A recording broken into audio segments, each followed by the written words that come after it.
Hello everyone, this is Iman Elahi And this is Taishir. and you are watching The Cricket Show. Today we will talk about something special, something crazy, something interesting and that is PSL 7. लेकिन इन सब चीज़ों को start करने से पहले मैं आप लोगों का बहुत शुक्रगुजार हूँ.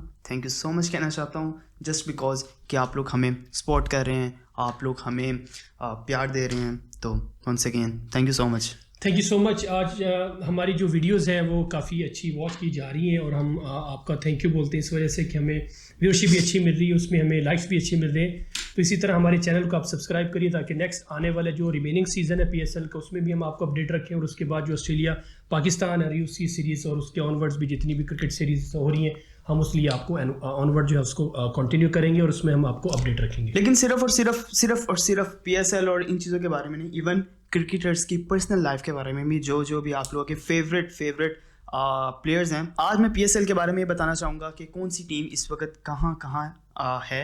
फॉर एग्जांपल जैसे कि आपकी मुल्तान सुल्तान है. सबसे पहले मैं आपको ये बताऊँगा कि हर टीम इंडिविजुअली 10 मैचेस खेलेगी और इस वक्त बाकी सब जो टीम्स हैं वो 4 मैचेस खेल चुकी हैं. लेकिन जो मुल्तान सुल्तान है वो इस वक्त 5 मैच खेली है और 5 ही विन किया है और इस वक्त सबसे टॉप पे है. अमेजिंग. उसके बाद आ जाते हैं आपकी लाहौर कलंदर्स जो सेकंड पे है. वो सेकंड पे इसलिए है क्योंकि उन्होंने 4 मैचेस खेले हैं जिसमें से वो 3 जीते हैं और 1 हारे हैं.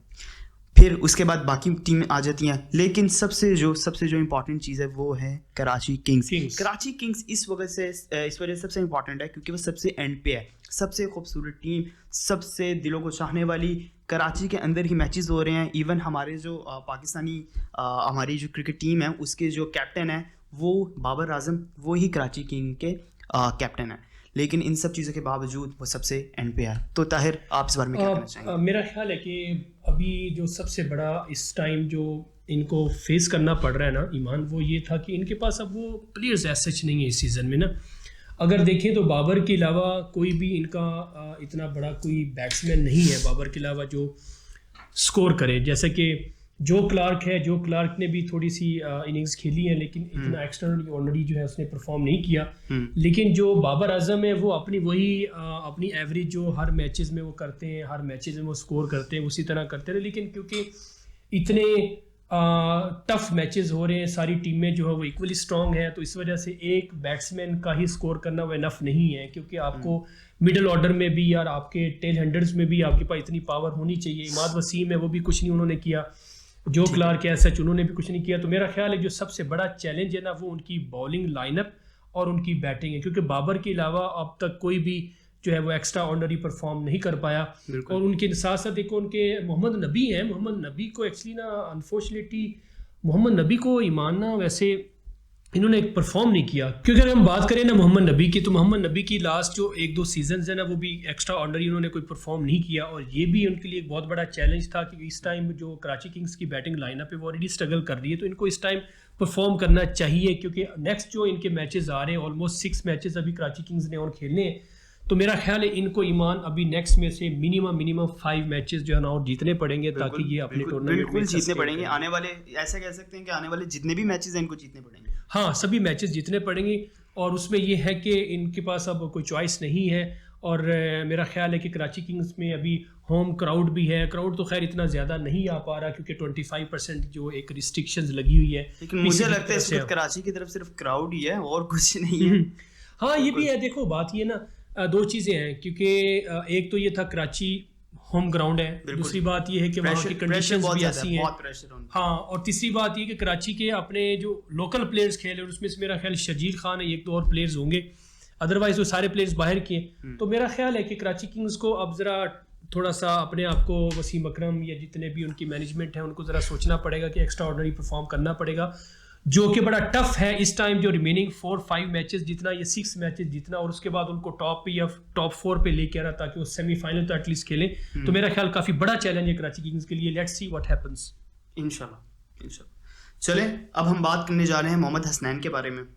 लेकिन ये अब आपको भी पता है कि नहीं कि मोहम्मद हसनैन के साथ हुआ क्या है. मैं ये आपसे पूछूंगा. सबसे पहले तो मैं बताना चाहूँगा कि मोहम्मद हसनैन के ऊपर बैन लग चुका है जस्ट बिकॉज ऑफ के इंटरनेशनल ICC ने ये कहा है कि उनका एंगल सही नहीं है. जस्ट बिकॉज ऑफ इट उन पे बैन लग चुका है. हाँ, उसमें 2 चीज़ें थी ईमान. क्योंकि मैं तुम्हें बताऊं उसमें ये था कि एक्चुअली वो ये था कि देखें 2 चीज़ें हैं कि उनका जितने भी हमारे प्लेयर्स को बैन लगा ना, चाहे वो शबीर अहमद है, शबीर अहमद पे भी आपको पता है बैन लगा था और वो काफ़ी लंबा बैन चला था और उसके बाद उन्होंने काफ़ी एक्शन के ऊपर काम किया, तब जाके वो वापस आएंगे, फिर उसके बाद भी लंबा नहीं खेल पाए।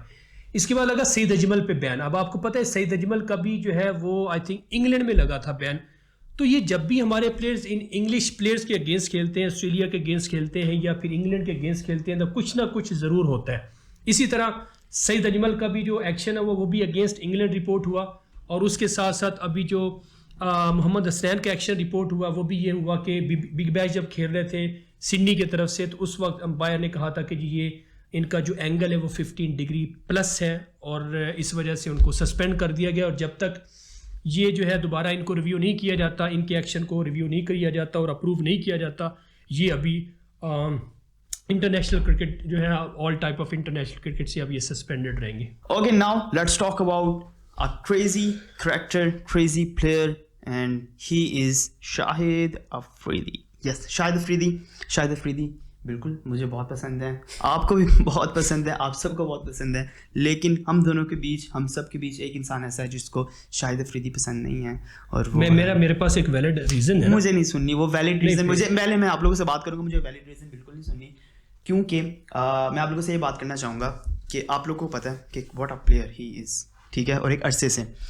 लेकिन अभी रिसेंट क्वेटा ग्लेडिएटर्स और इस्लामाबाद यूनाइटेड के बीच में एक मैच हुआ जिसमें आज़म खान ने एक ओवर में शाहिद अफरीदी को छिक्के पे छिक्का दे मारा, ठीक है। वो एक कह लें एक मोमेंट था कि मैं भी इस तरह था कि यार वो ऐसे ही था, क्योंकि आज़म खान बड़े लकी हैं, क्योंकि उस टाइम में आज़म खान की बहुत क्रिटिसाइज़ हो रहा था। जब वो क्वेटा ग्लेडिएटर से खेलते थे ना तो उनसे परफॉर्म नहीं हुआ जितने भी उन्होंने सीज़न खेले। लेकिन इस टाइम जब इस्लामाबाद यूनाइटेड के लिए वो आए हैं तो एक तो उनको आसिफ अली से भी ऊपर लेके गए हुए हैं। ये भी एक बहुत बड़ी एक न्यूज़ है हमारे लिए कि आसिफ अली जो हमारा एक सुपरस्टार है, पाकिस्तान टीम के अंदर खेल रहा है, उसको पीछे रखा हुआ है और आज़म खान को ऊपर लेके आ रहे हैं। तो ये भी एक मैनेजमेंट का बहुत बड़ा डिसीजन है, जो कि मेरी पर्सनली, अगर मैं पर्सनली बात करूँ तो ऐसा नहीं होना चाहिए था, क्योंकि आपने अभी और कॉन्फिडेंस देना। अगर अभी आसिफ अली को अगर आपने और सुपरस्टार बनाना है तो उसको ऊपर खिलाएं थोड़े से, ताकि वो लंबी इनिंग्स खेल के आपको मैचेस जितवाए। तो मेरा ख्याल है कि आज़म खान ने जो इनिंग्स खेली, अच्छी इनिंग्स खेली, क्योंकि उसमें भी शाहिद अफरीदी का जो बॉल था ना वो पूरा गिर नहीं रहा था। उन्होंने पीछे ज़रा थोड़ी सी पीछे बॉलें मारी, जिसकी वजह से ज़रा बैक फुट पे जाके उन्होंने क्रॉस मार के मिड विकेट के ऊपर और उन्होंने छिक्के मारे। तो मेरा ख्याल है कि शाहिद अफरीदी का बॉल पूरा गिर नहीं रहा। शाहिद अफरीदी एक तो आपको पता है पेन हो रही अभी भी उनको, उसके साथ अभी फिट नहीं है, लेकिन इस एज में जाके ना आपकी बॉडी टू बिनेस पेन करती है। आप अगर 20 मैच भी खेलो तो आपकी बॉडी पेन करती है। 41 ईयर्स के होल्ड, और क्या करना, आप कितना परफॉर्म। लेकिन इन सब चीज़ों के बावजूद मैं यही कहना चाहूँगा, he is the player and Shahid Afridi is Lala is love for everyone. आपके लिए होगा, बिल्कुल है, हम लोग मुंह खोल के कहते हैं कि भाई he is the single handedly कितने मैचेस जितवाए ईमान, छोड़ दें, बता दें। लाला इज़ फेवरेट वन, छोड़ दें यहाँ पे। बाकी आप सब अपना ख्याल रखें, मुस्कुराते रहें, हंसते रहें और हमें देखते रहें। तब तक के लिए, अगले दोबारा मिलने के लिए, तब तक के लिए अल्लाह हाफिज़।